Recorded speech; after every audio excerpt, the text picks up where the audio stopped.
J'ai essayé dans ces réunions d'amener aux gens ce que je pense est nécessaire pour les gens aujourd'hui. Je ne suis pas un docteur, je ne suis pas trop un théologien, je n'ai pas d'instruction. Je pourrais dire ceci, je ne connais pas beaucoup au sujet du livre, mais je connais l'auteur assez bien. Et j'aime être familier avec lui, vous savez, le connaître. Donc ce que j'essaie de faire, c'est de placer les choses pour l'amélioration, en croyant que, après avoir vu l'Amérique avec la grande opportunité qu'ils ont eue pour un réveil, et malgré tout, cela continue à empirer. Cela m'alarme. C'est mon pays, je suis né ici et je l'aime. Et je désire voir un grand réveil en mon jour, si nous pouvons. Je ne peux pas amener ce grand réveil. Et aucun ministre. Mais nous pouvons jouer notre rôle alors que Dieu l'apporte et chacun a un rôle à jouer.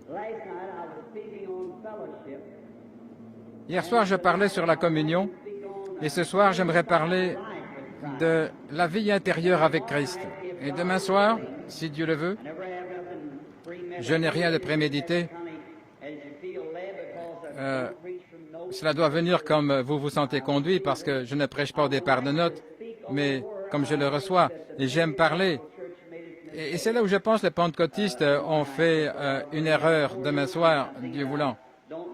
Ce n'est pas une pré-annonce, mais je ne sais pas si je vais le faire ou pas, mais j'espère que le Seigneur le permettra. Et si vous voulez bien me supporter, je fais de mon mieux. Si je peux seulement voir les gens de ce grand mouvement de Dieu, à mon opinion, nous avons une chose en commun, et c'est Jésus-Christ et le royaume de Dieu. Et chacun de nous, peu importe l'Église à laquelle nous appartenons, nous devrions nous rassembler dans ce but, c'est d'essayer de voir les gens, qu'ils appartiennent à notre Église ou pas, c'est de les voir sauvés et qu'ils avancent, qu'ils fassent les choses justes avec Dieu. Et bien souvent, alors qu'il y a des milliers de gens de différentes dénominations, je n'ai jamais essayé de dire « vous devez aller dans cette dénomination-ci » parce que je crois que chacune, ils font de leur mieux, au mieux de leur connaissance. Ils ont enseigné certaines choses, peut-être certains vont plus profondément que d'autres. Si vous voyez quelqu'un qui marche plus profondément que vous, eh bien, je ne voudrais pas être quelqu'un qui me tienne dans leur chemin. Si je ne peux pas marcher là où Josué a marché, ou Enoch, qui a parti dans une promenade un après-midi avec Dieu, et puis il s'est fatigué de vivre plus longtemps, et il est rentré à la maison en marchant un après-midi. Si je ne peux pas marcher comme cela, je ne voudrais pas me tenir dans le chemin de quelqu'un qui peut marcher comme ça. Je veux les aider à avancer. C'est le but que nous voulons avoir. Ainsi, vous pouvez dire aussi aux gens que nous aurons un service de guérison dans un soir ou deux. Et bien sûr, quand ça commence, c'est un cycle de vision. J'expliquerai un petit peu ce qui se passe plus tard. Mais aujourd'hui, nous allons essayer de trouver quelque chose pour le corps de Christ, un rassemblement des pécheurs pour trouver leur position et place en Christ. Et ce soir, comme titre, un texte, si on l'appelle comme ça, ou donner un contexte, je ne vais pas vous garder longtemps, environ 30-40 minutes. Et puis, demain soir, n'oubliez pas, si Dieu le veut, je veux apporter par les Écritures. Je suis un fondamentaliste. Tout doit venir des Écritures.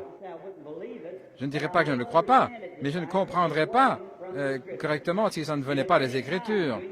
Et si pendant le temps de la partie phénoménale des réunions de guérison, si une personne, quelle que soit l'Église à laquelle vous appartenez, s'il y a quelque chose que vous mettez en question et qui n'est pas dans les Écritures, eh bien, venez me voir. Parce que certainement, je veux rester directement dans ce livre parce que ceci est la fondation et toute écriture et tous les actes du Saint-Esprit doivent venir de la Bible. Et je le crois. Maintenant, il pourrait faire quelque chose qui n'était pas dans la Bible. Ce serait quand même Dieu.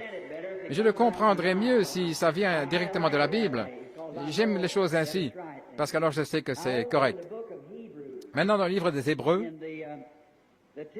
au 10e chapitre, et en commençant au verset 19, je vais lire une portion des Écritures, versets 19 et 20.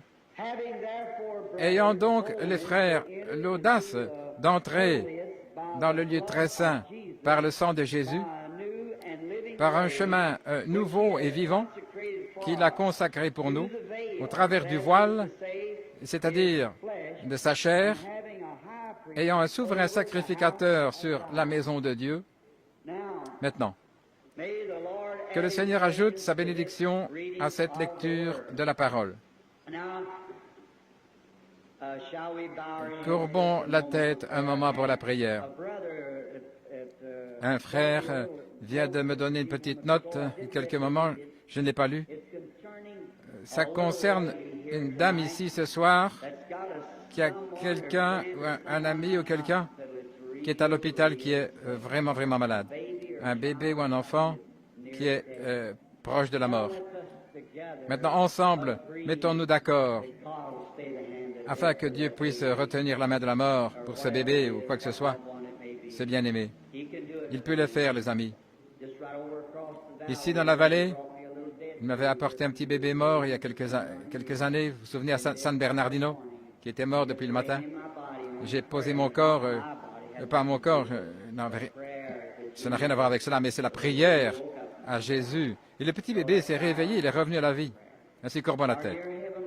Notre cher Père Céleste, nous venons à toi ce soir dans le nom de ton Fils bien-aimé, le Seigneur Jésus, en sachant ceci, qu'il nous a promis que quoi que nous demandions en son nom, nous le recevrions, sachant que nous n'avons aucune vertu par nous-mêmes, rien que nous puissions offrir, mais simplement venir sur base de ses propres mérites. Nous venons demander cette faveur, Père, c'est que, premièrement, pardonne-nous tous nos péchés, nos transgressions contre toi, les choses que nous avons faites, que nous avons dites qui n'étaient pas justes. Nous prions, Père, que le sang de ton Fils, le Seigneur Jésus, nous purifie maintenant de toute injustice. Chaque mauvaise pensée qui est venue dans notre esprit, que cela soit pardonné. Tout ce qui empêcherait la guérison ce soir, d'une manière ou l'autre. Car les choses que nous demandons, nous te prions de nous pardonner. Et maintenant, Père, nous demandons que ton Saint-Esprit se saisisse de la parole ce soir. La foi vient de ce qu'on entend de la parole de Dieu. Et entrer dans la parole. Nous prions ce soir, Père, ouvre chaque cœur et fais entrer profondément la semence. Accorde le Seigneur. Donne-nous une réelle fondation quand nous commencerons à prier pour les malades. Que ce pays puisse avoir le plus grand secouement qu'il ait jamais vu dans l'histoire du pays. Accorde le Seigneur. Pas parce que nous sommes ici, parce que nous voulons que tu reçoives la gloire, Père. Fais-le. Ne veux-tu pas? Et ce soir, la petite dame qui a envoyé cette note, oh Dieu, je ne la connais pas, toi tu la connais. C'est quelqu'un qui est vraiment malade, là, à l'hôpital, presque mort. Ne veux-tu pas envoyer l'ange de miséricorde maintenant et qu'il vive la personne parce que quelqu'un est tellement sincère de venir et de demander, accorde-le Seigneur. Que cette prière change les choses. Un jour, nous avons lu dans les Écritures, Père, que tu avais envoyé ton prophète, tu avais dit à un homme du nom d'Ézéchias qu'il allait mourir. Mais il a tourné sa face vers le mur, il a pleuré amèrement, il a dit, Seigneur, je te supplie, considère-moi, j'ai marché devant toi avec un cœur parfait. Il voulait 15 années ajouter à sa vie. Et oh Dieu, tu as parlé à ton prophète et tu l'as envoyé de retour en disant, dites-lui que je l'ai entendu. De la mort à la vie, parce que la prière change les choses. Encore une fois, oh Dieu, ce soir, accorde-le que cette personne vive. Bénis la personne qui a apporté le message et tous les autres ici qui sont malades, dans le besoin, dans le pays. Sois avec eux. Et maintenant, Père, nous prions que tu caches ton serviteur inutile derrière la parole, que la parole s'avance maintenant et qu'elle s'enfonce profondément dans les cœurs, car nous le demandons dans le nom de Jésus, ton Fils bien-aimé. Amen. Maintenant, que le Seigneur vous bénisse chacun ce soir. Et maintenant, priez sincèrement, pas seulement priez, mais croyez que vous recevez ce pourquoi vous priez. Bien souvent, des gens pensaient, « Oh, si seulement j'avais plus de foi. » Je doute de ça. Vous avez assez de foi. Vous avez simplement besoin d'un peu plus de connaissances pour savoir quoi faire avec votre foi. Vous avez assez de foi. Vous savez simplement comment la mettre en action. Cela le fera. Je ne crois pas qu'une personne ici manque assez de foi pour être guérie, peu importe ce qui ne va pas avec vous. Si vous saviez simplement la bonne manière d'entrer dans la chose. Et maintenant, nous allons parler d'une vie qui est consacrée. Hier soir, je vous ai parlé de la communion par le sang. Comment Dieu a ramené l'homme dans la communion par le sang. Et ce soir, je veux parler d'une vie cachée en Christ. Maintenant, tout étudiant de la Bible sait que dans l'Ancien Testament, il y avait les parvis du tabernacle, le parvis extérieur, le voile, le saint lieu et le saint des saints. Ces choses, dans l'enseignement des Écritures, étant dans les types des choses, j'aime toujours typifier l'Ancien avec le Nouveau, ou donner à mon assemblée, afin que certains qui n'ont peut-être pas beaucoup lu, et ce n'est pas par l'enseignement ou la typologie, mais c'est par l'enseignement, la typologie. Vous pouvez donner un type, et alors vous voyez l'ombre, l'ancien qui est une ombre du nouveau. Et c'est une forme d'histoire. Alors vous ne pouvez pas l'oublier parce que ça vous vient comme quelque chose qui se dévoile. Maintenant, dans l'Ancien Testament, qui est un type du Nouveau, et les œuvres dans le parvis intérieur du tabernacle, c'était un beau tableau du plan de Dieu du salut pour son humanité aujourd'hui. Et si nous pouvions seulement apprendre par ceci, comment nous mettre nous-mêmes dans la condition de recevoir ce que Dieu a en réserve pour nous, eh bien, ça va tout simplement balayer toute la vallée ici. Ne pensez-vous pas que c'est mieux de savoir toujours comment et pourquoi vous venez? Vous devez connaître la manière de s'approcher de n'importe quelque chose. J'ai prié pour des rois lors de mon jour. J'ai remarqué comment je devais m'avancer devant le roi. Et il me disait de ne pas lui tourner le dos quand je le quittais, mais de reculer. Il y a une certaine manière de s'approcher. Sinon, vous allez être rejeté dans les parvis du pays. Quand vous allez parler à un juge, par exemple, vous ne criez pas en disant « Hé, juge, j'aimerais te parler une minute ». Non, vous devez vous approcher d'une manière appropriée. Juge votre honneur, etc. Et nous devons rencontrer Dieu sur base de son plan approprié, pourvu. Comment nous devons nous approcher de lui? Et si nous pouvons nous approcher de lui par ce plan et avoir la chose correcte, alors nous sommes certains d'avoir une audience avec Dieu. Maintenant, dans l'Ancien Testament, ils appelaient le parvis extérieur. Nous regardons là dans le parvis extérieur. Et puis, il y avait un lieu saint, là, avec le premier voile. Et puis, à l'intérieur du Saint des Saints. Et les meubles qui se trouvaient dans le parvis extérieur, et puis le voile, le lieu saint, et ce qu'il y avait dans le lieu très saint. Nous allons parler ce soir du Saint des Saints, le lieu de demeure où Dieu lui-même demeurait. En ces jours-là, il demeurait dans son tabernacle. Et aujourd'hui, il demeure en vous comme son tabernacle. Mais nous devons faire de ce lieu un lieu de demeure, pas un parvis extérieur ou le premier lieu saint, mais nous devons vivre avec Dieu dans le Saint des Saints, une vie consacrée, cachée, seule, calme avec Dieu. Nous devenons trop excités, bouleversés au sujet de trop de choses. Cela montre que quelque chose manque. L'Église devrait être 1 million de kilomètres là sur le chemin, plutôt que là où elle est maintenant. Nous sommes toujours dans l'âge de l'adolescence, en train de faire des histoires, se battre, des disputes, alors que nous devrions être consacrés, cachés dans le Saint des Saints avec Dieu. Ce serait mieux de venir à l'aise en prenant notre temps pour voir où nous allons.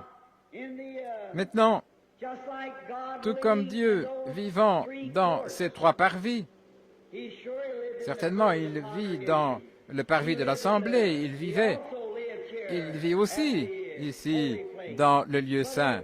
Mais son lieu de demeure, ceci c'était simplement les attributs de sa présence là, venant du Saint des Saints. C'est comme vous. Si vous remarquez la Bible, en parlant de manière mathématique, 3 est le nombre parfait de Dieu. Dieu est perfectionné en 3. La divinité est perfectionnée en 3. Père, Fils et Saint-Esprit. Un seul vrai Dieu. Et les dispensations sont perfectionnées en 3.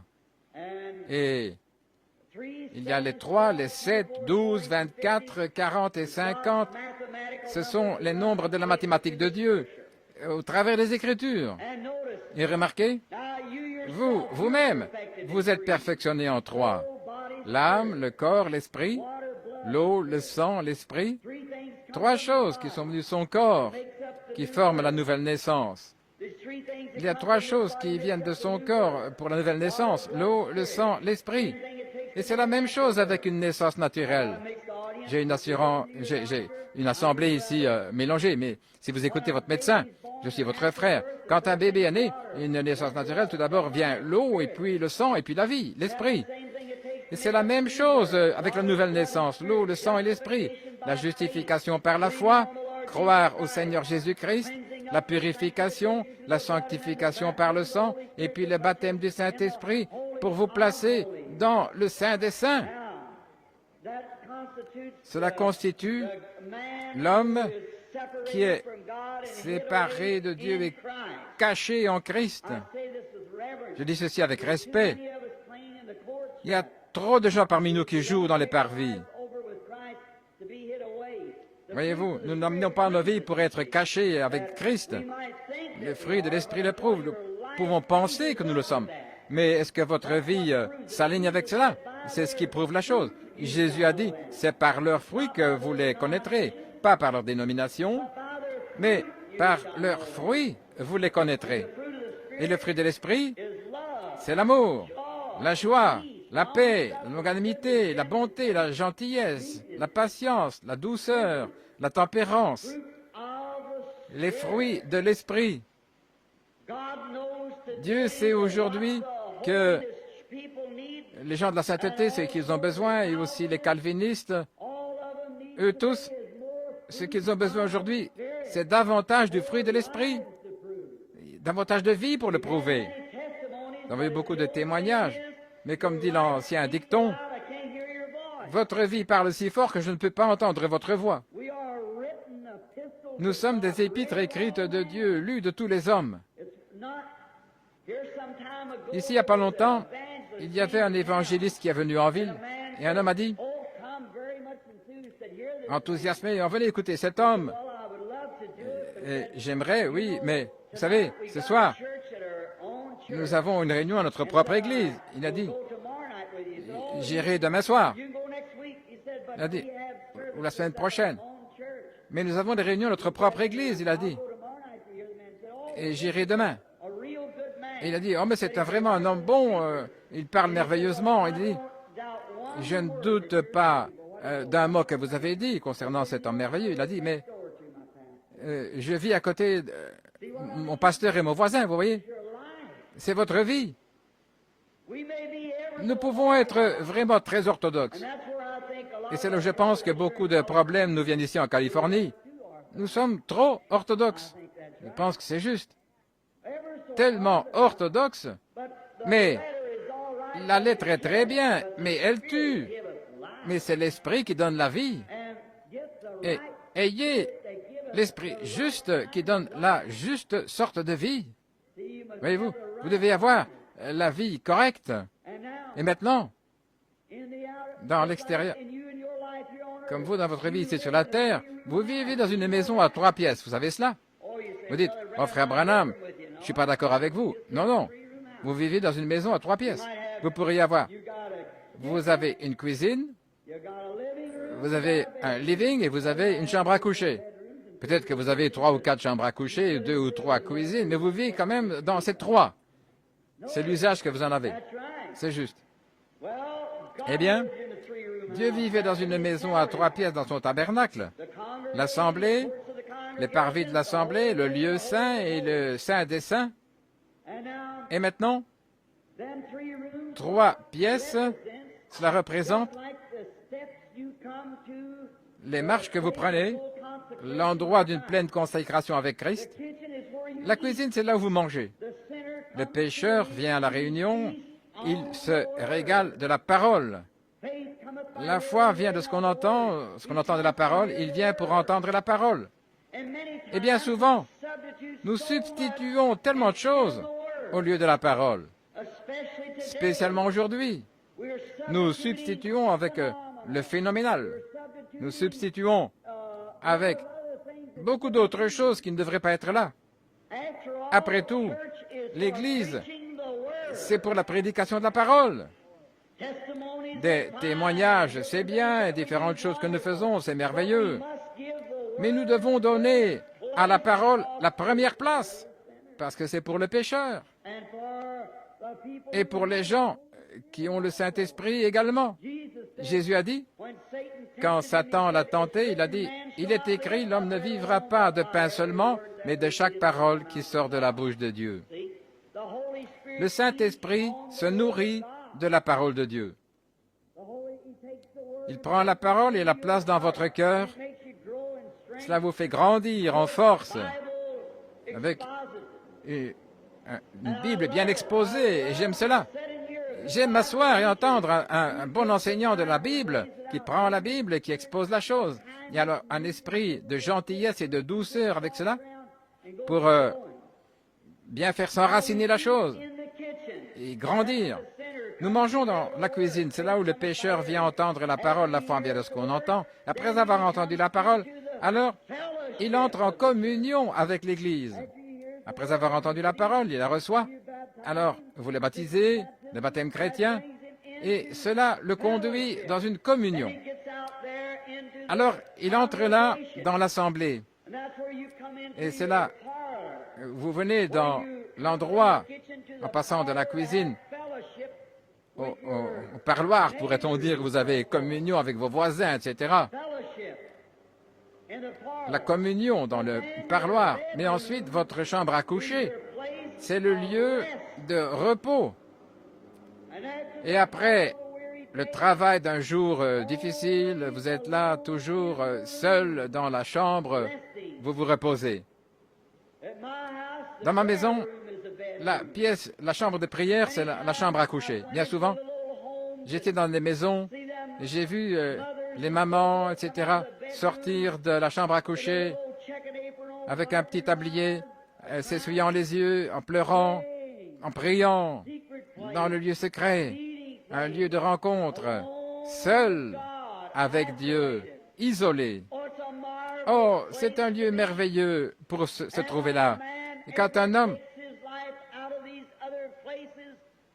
prend sa vie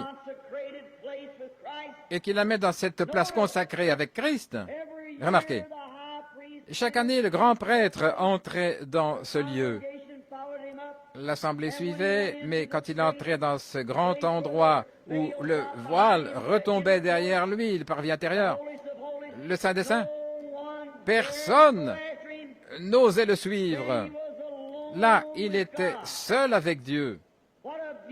Quel beau tableau aujourd'hui d'une vie consacrée lorsqu'est entré avec Christ, mort aux choses du monde, caché avec Dieu, et le voile retombe autour de vous et toutes les choses du monde sont éteintes. Alors, la chrétienté et la religion, ça devient un plaisir pour chaque croyant. Aujourd'hui, les gens ont assez de religion au point où ils sont misérables, en sachant qu'ils devraient faire ceci, échapper à l'enfer.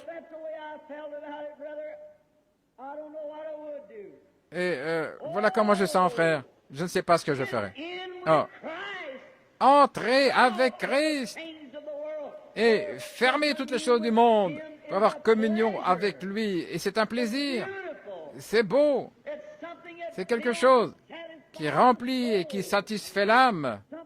Quelque chose qui vous donne une paix qui surpasse tout entendement. Toutes les croix deviennent des ailes pour s'envoler. Tous les fardeaux sont les roues du chariot. Oh, vous pouvez vous envoler. Mon fardeau est léger. Mettez-vous sous le joug avec lui. Alors le joug est tout entouré d'alléluia. Lorsque vous êtes à l'intérieur du voile avec lui, il devient votre vie. Le prophète a dit, les gens autrefois disaient qu'il écrirait ces lois à nouveau, qu'il les placerait dans leur cœur. Maintenant, le mont Sinaï, c'était un lieu de devoir, d'obligation. Mais le mont Calvaire était un lieu de grâce. Et les gens essaient toujours de vivre sur le mont Sinaï. Si je vais à l'église, si je paye ce que je dois, si je fais ceci ou cela, si je sais ceci ou ceci, cela, vous êtes toujours au mont Sinaï. Quand vous arrivez à un endroit où vous êtes mort et que votre vie est cachée en Dieu par Christ, scellée par le Saint-Esprit, toute la vie chrétienne devient un cri glorieux et merveilleux et un Alléluia pour vous, et vous êtes cachés chaque jour. Nous remarquons que lorsque vous êtes là, il était isolé du monde. Le voile retombait autour de lui et il était caché là avec Dieu. Tout devenait réel, une gloire. Dans ce lieu, lorsque nous arrivons à être cachés avec Christ, tout devient alors quelque chose de nouveau pour nous. Nous pensons que c'était dans ce lieu où la verge d'Aaron était gardée. Et là aussi, la manne. La manne. Nous devons retourner dans l'Ancien Testament pour parler de cette pensée de la manne. La manne tombait pour garder les enfants d'Israël en vie alors qu'ils étaient dans leur pèlerinage entre l'Égypte et le pays promis. Ce qui était un beau type de l'Église aujourd'hui dans son pèlerinage de l'Égypte au pays promis. Croyez-vous que nous sommes en route vers un pays promis? Canaan ne représentait pas le ciel parce qu'il y avait des guerres en Canaan. Canaan représentait le millénium. Ainsi, nous sommes en chemin vers le millénium. Et comme Dieu a promis de pourvoir à tous leurs besoins sur le chemin, il a promis de fournir, de répondre à tous nos besoins sur le chemin. Et dès qu'ils ont franchi la ligne de séparation de la mer Rouge, Dieu, quand ils ont eu besoin de pain, il a fait pleuvoir du ciel. Quand ils ont eu besoin de guérison, Dieu a fait qu'il y a eu le serpent d'airain. Besoin de viande, il a fait que le vent souffle, là, les oiseaux. Et il va toujours pourvoir. Il est Jéhovah Jireh, le sacrifice pourvu par le Seigneur. Il est Jéhovah Rapha, le guérisseur, et il pourvoira toujours. Et en ce jour, Dieu est tout obligé envers nous qu'envers eux. S'il les a conduits dans le naturel, il conduit l'Église aujourd'hui dans le spirituel vers le pays promis. Tout ce dont nous avons besoin nous est promis et nous allons le recevoir si nous continuons simplement notre voyage en gardant les yeux fixés sur Dieu. Remarquez, parce que les gens allaient manger la manne, ce qui était un type de Christ qui est venu donner sa vie. Mais les gens qui ont mangé la manne le matin, si vous ne continuiez pas, eh bien, cette manne allait rancir, n'était plus bonne. Mais c'est un signe, un type des gens, l'homme régénéré qui vient à Christ, qui donne sa vie, mais qui n'est jamais caché dans le Saint-Esprit. Il vit une vie, il sait qu'il mange de la manne. Il y a beaucoup de gens aujourd'hui qui n'ont jamais été plus loin que le parvis extérieur, le voile. Cependant, ils sont chrétiens par millions. Ils apprécient Christ dans une forme extérieure. Ils vont à l'Église avec une consolation de savoir qu'ils appartiennent à l'Église, mais ils n'ont jamais été cachés avec lui dans le parvis intérieur. Mais là, à l'extérieur, ils mangent de la manne. Mais regardez, quand vous mangez cette manne, vous ne faites pas attention avant la fin du jour. Cette manne va disparaître. Et c'est ainsi avec les gens qui se dandinent à l'extérieur et peut-être qu'ils apprécient manger la manne. La manne est un type du Saint-Esprit. Lorsque Dieu a donné la manne pour ce voyage, quand il a donné pour l'autre voyage, ça devait les préserver tout au long du voyage. C'était un très beau type de la Pentecôte. Et lorsque Dieu a appelé son Église à sortir et leur a donné le baptême du Saint-Esprit, il a déversé l'Esprit, là, d'en haut, sur l'Église, et ça devait les garder à travers toute la génération jusqu'au retour de Jésus. Juste. C'est la manne pour l'Église aujourd'hui. La manne du Saint-Esprit. Souvenez-vous, alors qu'ils ont franchi les eaux et arrivé de l'autre côté, là, pour leur voyage, le Saint-Esprit a fait tomber la manne et les a nourris dans le naturel, dans la vie naturelle. Et dès qu'une personne meurt à soi-même, traverse dans ce voyage, dans le pays promis, Dieu déverse le Saint-Esprit aujourd'hui. Pierre a dit le jour de la Pentecôte, il a dit, ceci est ce qui a été parlé par le prophète Joël. Il arrivera dans les derniers jours, a dit Dieu, que je déverserai mon esprit sur toute chair. Et quand il a prêché, sous l'onction du Saint-Esprit, et les gens poussaient des cris, faisaient des démonstrations, ils étaient touchés dans leur cœur, les Juifs, ceux qui étaient là, ils ont dit, « Hommes, frères, que ferons-nous pour être sauvés ?» Et Pierre a dit, « Repentez-vous chacun de vous, soyez baptisés dans le nom de Jésus-Christ pour la rémission de vos péchés. Vous recevrez le don du Saint-Esprit, car la promesse est pour vous et vos enfants et ceux qui sont loin, tous ceux que le Seigneur appellera. » Qu'est-ce qu'il voulait dire? Le baptême du Saint-Esprit, qui était déversé le jour de la Pentecôte, c'était pour vous et pour vos enfants et ceux qui sont au loin, en aussi grand nombre que le Seigneur Dieu appellera. Lorsque la manne a été déversée, tout d'abord, Dieu avait dit à Moïse, cela va s'assécher pendant la journée. Mais il a dit, mais maintenant, pourvoyez-vous un homère d'or rempli et placez cette manne dans le Saint des Saints. Et à travers chaque génération, lorsqu'un homme entrait dans le voile, là dans le Saint des Saints, qu'il devenait un sacrificateur, il avait le droit de prendre une bouchée de la manne originelle qui était tombée au commencement. C'est un beau type aujourd'hui. Lorsque Pierre a dit, c'est pour vous et vos enfants, ceux qui sont au loin. Nous n'avons pas besoin d'avoir quelque chose de fabriqué, une émotion ou quelque chose de mental. Nous ne devons pas avoir cela. Mais chaque croyant qui vient de l'autel à une vie consacrée jusqu'au baptême du Saint-Esprit ne peut pas seulement recevoir une bouchée, mais son âme remplie du baptême originel du Saint-Esprit qui est tombé le jour de la Pentecôte et qui va produire les mêmes résultats aujourd'hui que le jour de la Pentecôte. Car la promesse est pour vos enfants et les enfants de vos enfants et ceux qui sont au loin, tous ceux que le Seigneur Dieu appellera. Frères, le même Saint-Esprit qui est tombé le jour de la Pentecôte, qui a apporté ces résultats-là, il apportera les mêmes résultats à chaque croyant aujourd'hui qui veut consacrer sa vie et entrer dans le lieu très saint par le sang du Seigneur Jésus.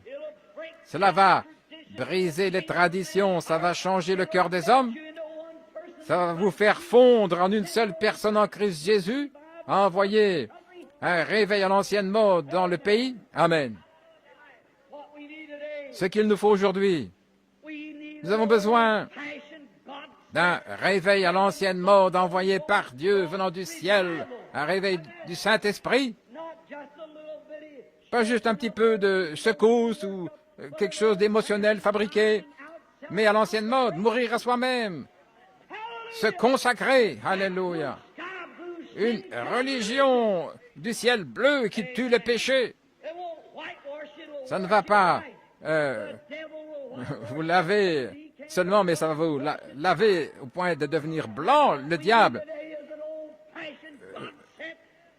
veut faire des contrefaçons, mais Dieu vous lave pour que vous deveniez blanc. Ce qu'ils ont besoin aujourd'hui, c'est un réveil à l'ancienne mode pour briser le cœur des gens et les amener de ces dénominations dans un seul grand groupe unifié à la gloire de Dieu.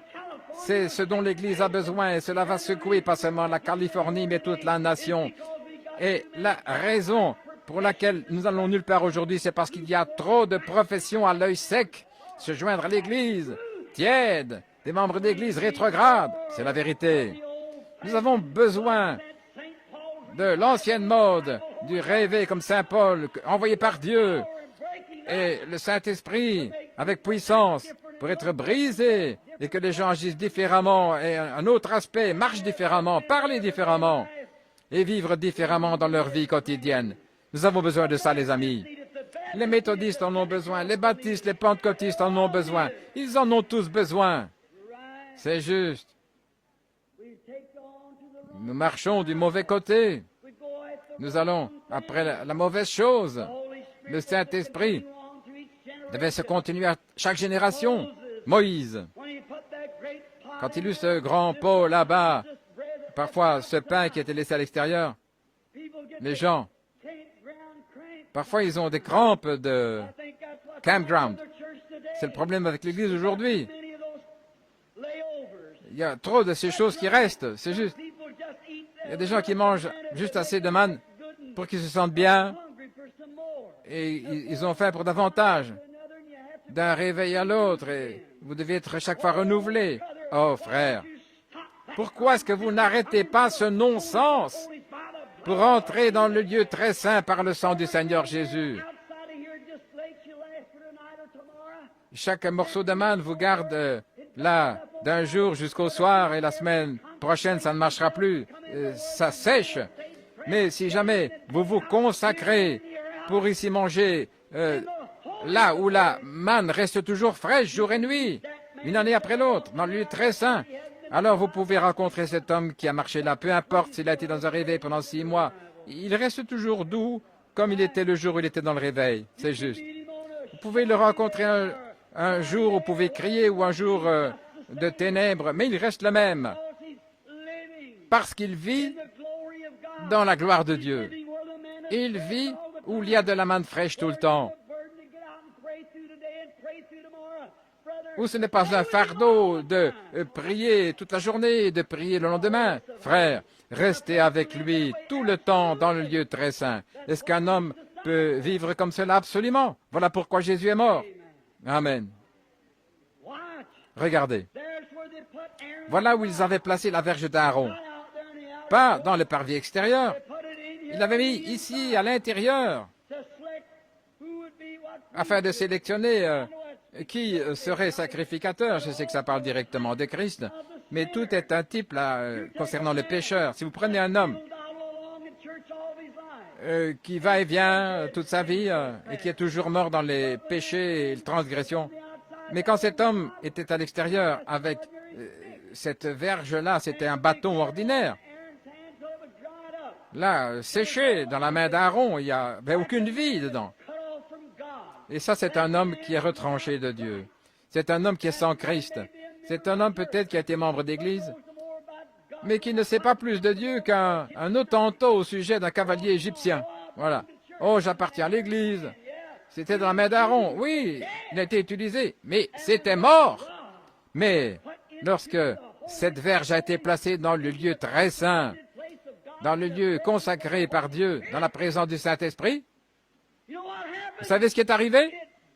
Cela a produit des bourgeons, a fleuri, a produit des amandes en une seule nuit. Alléluia. Voilà ce qu'il nous faut aujourd'hui. C'est amener l'Église au-delà d'être membre d'Église, l'amener dans le lieu très saint, dans la présence et la consécration du Seigneur Jésus-Christ. Cela a produit des bourgeons. Qu'est-ce que c'était? La vie qui aurait dû être là. C'était mort. C'était comme ici un poteau de la tente ici. Oui, comme un arbre. C'était un amandier, oui, mais c'était mort. Il y a beaucoup de gens ici ce soir qui professent être chrétiens et qui sont morts, qui ne portent pas de fruits. Il n'y a rien dans leur vie. Ils semblent être sans espoir. Ils errent là, sachant simplement qu'ils appartiennent à l'Église. Et ce n'est pas seulement les presbytériens, luthériens, etc., mais ce sont aussi les pentecôtistes. C'est juste. C'est la vérité. Ce qu'il vous faut aujourd'hui, c'est venir devant Christ. Regardez ce qui est arrivé. La première chose, ça devait être rafraîchi pour produire des bourgeons. Cela a bourgeonné. Et pas seulement bourgeonné, mais cela a produit des fleurs. Et pas seulement des fleurs, mais cela a produit des fruits. Et c'est ainsi que vous serez, où chaque croyant qui se projette hors du parvis extérieur pour passer le voile là où Christ est, et il se cache là. Vous allez être rafraîchis, vous allez bourgeonner, avoir des fleurs, et vous allez porter des fruits de l'Esprit. Amen. Et vous serez un ouvrier dans votre communauté. Vous serez quelqu'un qui veut gagner des âmes pour Jésus. Vous serez une nouvelle personne. Les choses anciennes seront passées. Les traditions d'hommes vont faillir. Mais votre cœur va brûler avec l'amour de Dieu.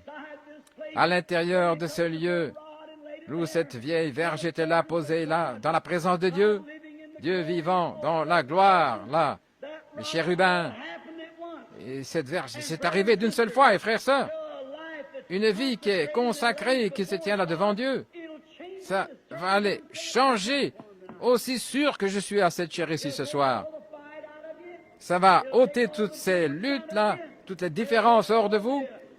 Ça va faire sortir tous les ismes. Ça va faire de vous un véritable chrétien, si simplement vous entrez dans sa présence. Regardez ce qui est arrivé. Rafraîchissement. Être rafraîchi. Regardez. Pendant la nuit, la rosée tombe. Le monde se calme. Toute la nature, là. Toute l'excitation. Mais quand tout se calme, qu'est-ce qui se passe? Alors, la rosée tombe. Le matin. Vous êtes déjà levé tôt. Sortir là, très tôt. Vous sentez l'air frais. Comment? Ça vous rafraîchit. Là. La rosée est tombée. Oh, frères, sœurs. Si tout ce que vous savez, c'est d'aller à l'église, si tout ce que vous savez, c'est vous joindre ou être baptisé ou quelque chose comme ça, pourquoi ne pas vous cacher votre vie là avec Christ, être seul dans le calme, loin du monde et de tous ses soucis, et vous établir là et regarder le rafraîchissement venir. Vous savez, Isaïe en a parlé un jour. Il a dit, ça doit être précepte sur précepte, ligne sur ligne. Ici un petit peu, et là un petit peu. Et retenez ce qui est bon. Avec des lèvres chancelantes, en d'autres langues, je parlerai à ce peuple. C'est le sabbat, le rafraîchissement venant de la présence du Seigneur. Comment ils étaient rafraîchis dans la présence. Remarquez autre chose. Lorsque vous êtes dans la présence de Dieu, alors vous vous calmez. Vous n'êtes plus ballotté partout. Vous savez où vous tenez. Quelque chose se passe. Vous savez que vous êtes un vrai chrétien. Vous savez que vous avez été en contact avec quelqu'un qui vous aime. Vous savez que quelque chose est arrivé. Et c'est rafraîchissant. Et pas seulement ça. Mais vous allez rafraîchir d'autres. Oui, des gens bien. Mais il y a des gens auxquels vous pouvez à peine supporter d'être en leur présence. Oui. Mais il y a des gens qui ont une puissance créatrice autour d'eux, et c'est différent. Vous allez être un petit créateur vous-même. Il a dit qu'il vous donnerait un nouvel esprit. Maintenant, cet esprit n'est pas l'esprit de Dieu, c'est votre esprit. Dieu vous donne un nouvel esprit. Et puis alors il dit, je mettrai mon esprit en lui. Mais la chose que Dieu doit faire, c'est de vous donner un nouvel esprit, avoir votre nature un peu plus gentille, vous établir, afin qu'il puisse même vivre avec vous. Ainsi, il doit tout d'abord vous réparer avant qu'il puisse entrer. Il a dit, je vous donnerai un nouvel esprit. Et alors, vous pouvez aller n'importe où. Il doit d'abord vous réparer afin qu'il puisse vous parler. Et c'est là que vous arrivez pour la première fois à l'autel. Mais quand vous cachez, alors vous recevez son esprit, alors le Saint-Esprit, nul autre que Dieu lui-même, vient et demeure en vous. Et alors, il y a quelque chose à votre sujet. Les voisins vous aiment, les gens vous aiment. Peu importe combien vous pouvez crier ou essayer de faire ceci. Si vous n'avez pas une vie au point où votre voisin sait que vous êtes un chrétien, il y a quelque chose qui ne va pas. Maintenant, on va parler de la vérité. Vous savez que c'est juste. Il n'y a personne de ce monde qui peut croire que les cris à l'ancien temps et bénir Dieu et louer Dieu, je crois cela. Je crois que lorsqu'un bébé est né, et s'il ne bouge pas, s'il ne pleure pas, rien, vous savez ce que le docteur fait d'habitude? Il le prend par les talons et il lui donne une petite fessée. Alors il respire, et puis je pense que c'est le problème avec l'Église aujourd'hui, où les gens disent, eh bien, je suis né de nouveau. Vous savez ce que c'est? Ça, c'est un bébé mort-né. Il a besoin d'une fessée de l'Évangile pour le réveiller. Là où il peut pleurer, crier, et recevoir la vie. C'est ce qu'il nous faut ce soir. C'est ce que l'Église a besoin. Et alors vous êtes sur le bon chemin, c'est juste. Remarquez, maintenant, le rafraîchissement venant de la présence du Seigneur. Il y a quelque chose à leur sujet. Au sujet d'un vrai chrétien. Et vous aimez être autour d'eux, n'est-ce pas? Et il y a une puissance là. Et après vous connaître un petit peu, je vais vous dire quelque chose que je sais qui est arrivé. Voyez-vous, vous créez votre propre atmosphère autour de vous. Vous croyez cela? Certainement. Beaucoup ont lu mon livre, Cet homme envoyé de Dieu. Vous vous souvenez, le soir où ce maniaque est venu à la chair là, en essayant de me tuer là, à Portland, dans l'Oregon. Vous savez, qu'est-il arrivé? Ce pauvre gars, je ne me suis pas fâché avec lui, je l'ai aimé. Quelque chose est arrivé, je l'aimais. Il s'est accouru là, il pesait environ 120-130 kilos, grand là. Il a dit, je vais casser tous tes os. Mais je ne l'ai pas haï, je l'ai aimé. J'étais désolé pour lui, il était lié. Je n'ai pas dû crier, j'ai simplement dit, Satan, sors de cet homme. Et il est tombé par terre. Voilà, c'était tout. J'étais un gardien de chasse pendant des années en Indiana, beaucoup savent cela. Un jour, j'étais un pasteur baptiste local, là. Et puis il y avait un homme malade dans la campagne, là, et j'avais un fusil, mais je l'avais laissé dans le camion, là. Et je pensais, je vais aller prier pour ce frère. Et là, en passant dans la prairie, là, il y avait un taureau qui avait tué un homme de couleur.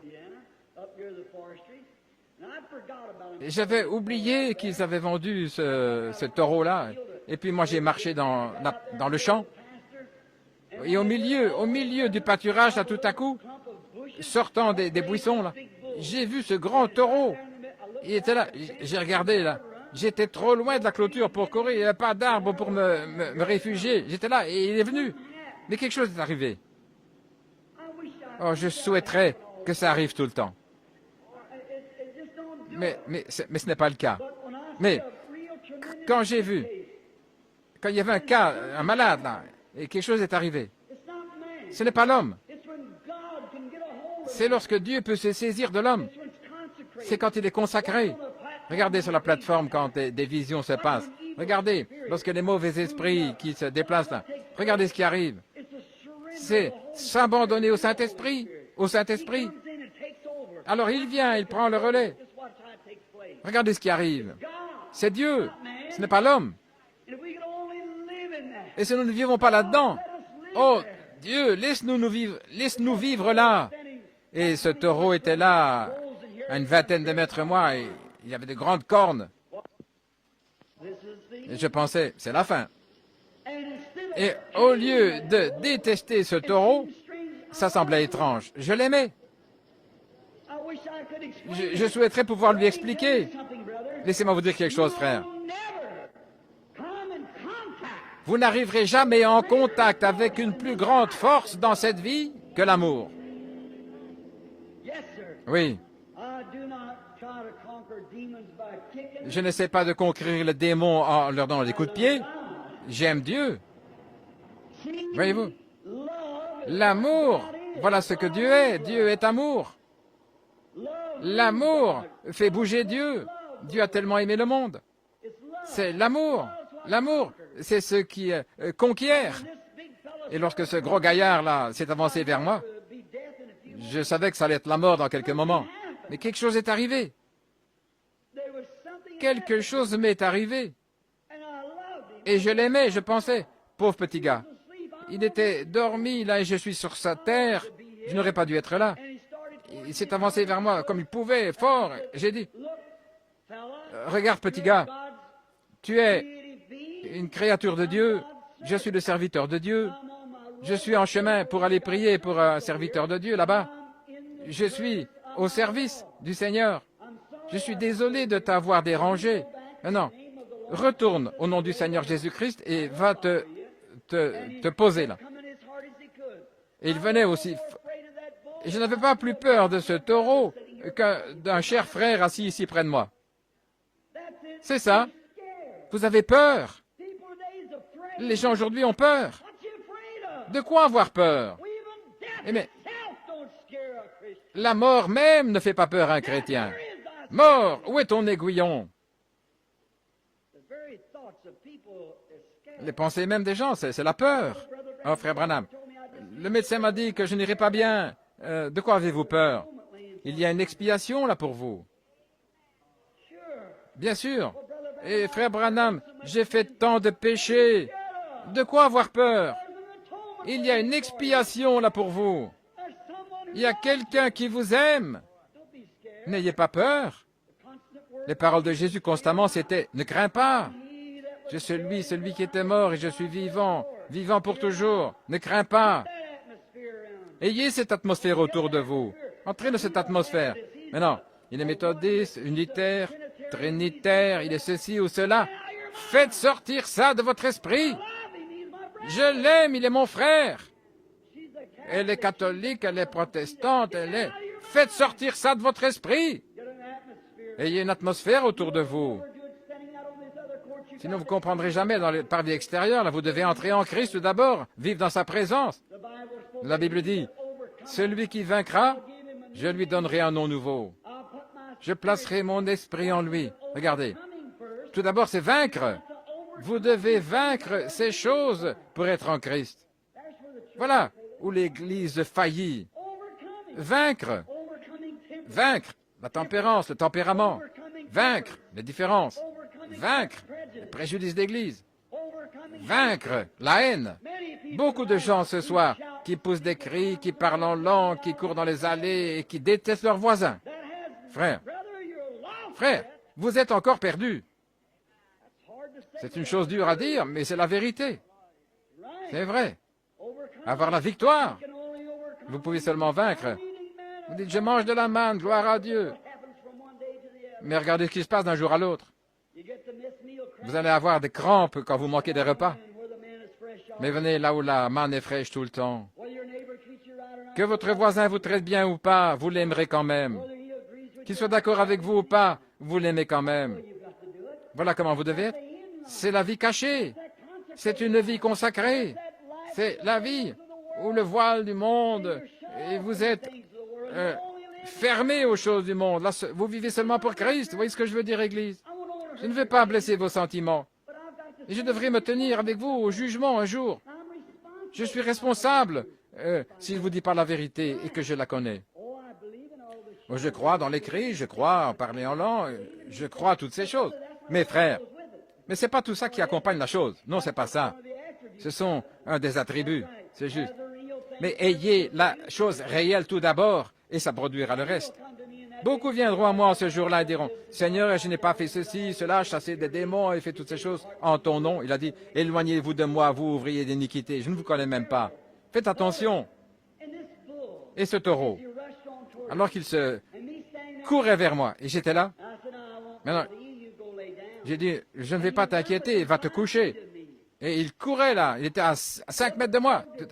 Tout à coup, il s'est arrêté, il était tout défait, il m'a regardé, il regardait d'un côté à l'autre, et puis il a fait demi-tour, il est allé se coucher. Et il n'a plus bougé. Après avoir franchi le champ, là, je suis revenu à moi-même, j'ai dit, mais qu'est-il arrivé? Et alors j'ai commencé à pleurer, j'ai levé les mains vers Dieu en louant. Je coupais l'herbe là dans mon jardin l'autre jour avec la tondeuse. Et puis des gens venaient pour prier pour les malades et je devais changer de vêtements, revenir, prier pour les malades. Et quelques heures plus tard. Et puis l'herbe poussait à nouveau. Il y a des gens qui viennent pour prier pour eux. Et combien savent ce que c'est des frelons? Il y avait un nid de frelons, là, du côté de la clôture, là. Et j'étais là avec la tondeuse. J'avais ôté ma chemise, personne ne me voyait, j'étais derrière ma maison. Et tout à coup, j'avais oublié les frelons qui étaient là. Et en quelques minutes, j'étais rempli de frelons sur tout le corps. Je n'avais pas de chemise. Tout d'abord, ça m'a effrayé. Et puis c'est arrivé à nouveau. Quelque chose. Je pensais, oh les pauvres petits gars, ils sont là dans ce nid. Et moi, ils ne m'inquiétaient pas. C'est moi qui les ai dérangés.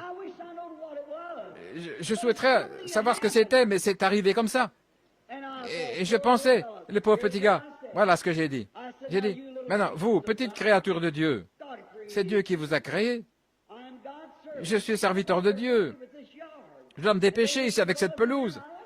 Et il y avait tout ce bruit de buzzing autour. J'avais pas peur. Ils ont dit, maintenant, retournez dans votre nid au nom du Seigneur Jésus, parce que je dois me dépêcher de tondre cette pelouse. Voyez-vous, et je ne vais plus vous inquiéter. Et frère, je vous rencontrerai au jugement. Ils ont fait le tour autour de moi 2-3 fois, et puis ils sont tous retournés là, tout le temps. Ils sont retournés dans le nid. Une atmosphère, Dieu, c'est juste.